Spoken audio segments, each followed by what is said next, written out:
Et si vous deveniez vraiment plus convaincant en prise de parole en public, découvrez comment y parvenir.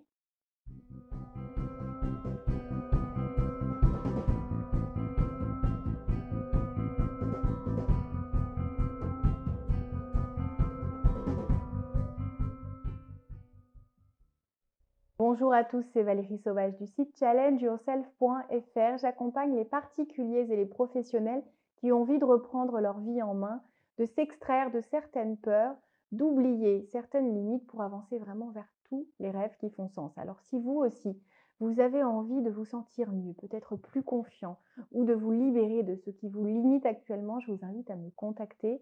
Découvrez-moi en tout cas sur le site.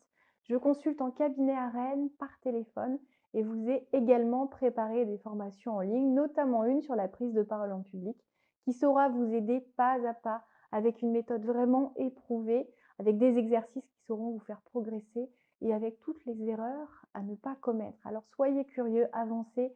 C'est vrai que la prise de parole en public est un exercice douloureux pour beaucoup de personnes, une des peurs les plus fréquentes. Certaines personnes cherchent même à éviter à tout prix cet exercice-là. Donc essayez de vous dire que c'est juste un nouvel apprentissage, quelque chose, un domaine dans lequel vous pouvez vraiment progresser. Il y a énormément de personnes pour qui ça n'est pas inné et qui deviennent des orateurs juste fabuleux. Peut-être certains qui vous inspirent énormément et qui partaient avec une vraie timidité au départ, un réel manque de confiance et pourtant, avec les bonnes méthodes, les bons exercices, vous ferez comme eux. Vous allez progresser.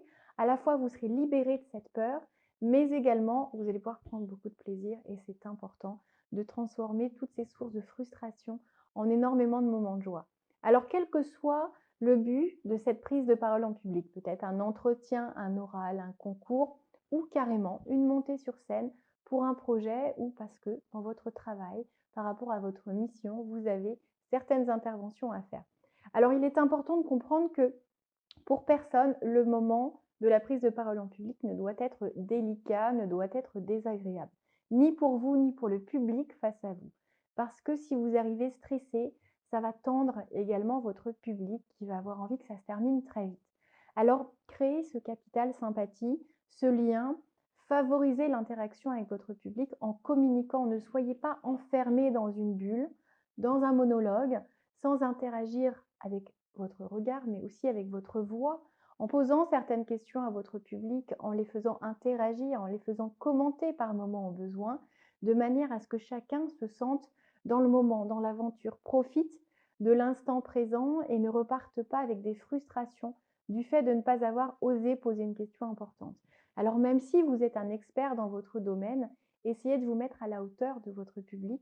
Et si vous êtes au contraire naissant, arrivant dans un domaine, dans un secteur, postulant à quelque chose, il est important de ne pas manquer de crédibilité. Votre profil est votre atout. Vos diplômes sont certes importants, mais votre absence de diplôme ne va pas non plus vous empêcher d'aller vers certains postes si votre profil est vraiment brillant, éclatant. Alors brillant, je ne parle pas justement d'un cursus avec un nombre de diplômes absolument époustouflant, mais plutôt avec un profil qui montre que l'envie est là, que l'enthousiasme fait partie de votre caractère, de votre tempérament, que vous avez soif d'apprendre, que vous êtes souriant, que vous êtes enjoué, que l'intégration dans n'importe quelle équipe vous sera possible et amènera une tonalité positive à celle-ci. Alors montrez tout cela dans vos prises de parole en public, lors de vos entretiens, lorsque vous avez à vous exposer, essayez de ne pas vous concentrer sur ce que les gens vont penser de vous, essayez de vous abstraire de ceci et de vous concentrer sur le moment présent, sur l'intention que vous avez, sur le but que vous êtes en train de poursuivre et donnez votre maximum. Alors souriez. C'est très très important de sourire et commencer à sourire avant même d'avoir prononcé le moindre mot. Un sourire authentique, essayez d'attendre 1 à 2 secondes avant de sourire à la personne face à vous. Que cela ne fasse pas sourire préprogrammé que vous réservez de manière non personnalisée à chaque personne que vous croisez. Essayez vraiment de personnaliser la chose. Regardez les gens dans les yeux, soyez convaincus que vous êtes au bon endroit. Parce que si vous avez des doutes sur le fait que vous puissiez correspondre au profil, la personne face à vous va le sentir. Si vous n'êtes pas convaincu du message que vous avez à passer, votre public va l'entendre, va le percevoir et ne va pas vous croire. Vous allez perdre toute crédibilité, le public n'aura pas confiance en vous, alors soyez convaincus. Ne vous laissez pas, par manque de confiance en vous ou par peur de prendre la parole en public, ne vous laissez pas douter du message, de l'importance qu'il a pour vous, mais qu'il a surtout pour les personnes face à vous. Il faut essayer de vous projeter, d'interagir et de comprendre en permanence ce que vous pouvez apporter aux autres.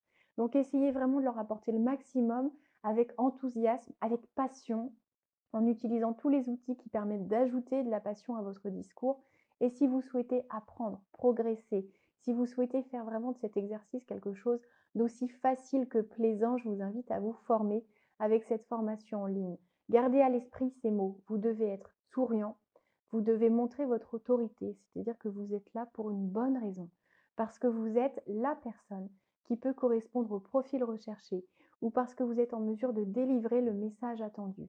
Vous devez montrer votre crédibilité tout en restant accessible. Il y a comme une ligne comme ça où vous devez être plus du côté de l'autorité parce que effectivement, l'autorité crée la confiance, la crédibilité, mais vous devez être aussi accessible. Alors pas trop accessible, le but n'est pas de copiner si l'univers ne le permet pas, mais vous pouvez très bien interagir librement en étant ouvert aux questions, en ne vous vexant pas si quelqu'un remet en question l'un de vos propos. Justement, c'est une occasion d'y réfléchir avec un nouveau regard. Et si vous n'avez pas une réponse précise, ne vous paralysez pas. Vous n'êtes pas censé tout savoir. Personne n'attend cela, ni de vous, ni de qui que ce soit. Et si vous tombez face à quelqu'un qui a cette attente, eh bien c'est quelqu'un qui connaît très peu la nature humaine, parce que nous sommes des êtres d'évolution et heureusement, nous avons encore énormément de choses à apprendre. Donc il faut vraiment être conscient de la chose, l'accepter et faire preuve de modestie lorsqu'on ne sait pas répondre et revenir vers la personne ou proposer d'envoyer un mail ou une note récapitulative aux personnes qui sont face à vous si vous animez une réunion, de manière à ne pas vous appesantir sur cette difficulté et à passer outre et à montrer au contraire que c'est une excellente question, que vous n'avez pas la réponse là à présent, mais que justement vous serez ravi d'aller chercher cette information et de l'apporter à l'ensemble de l'Assemblée.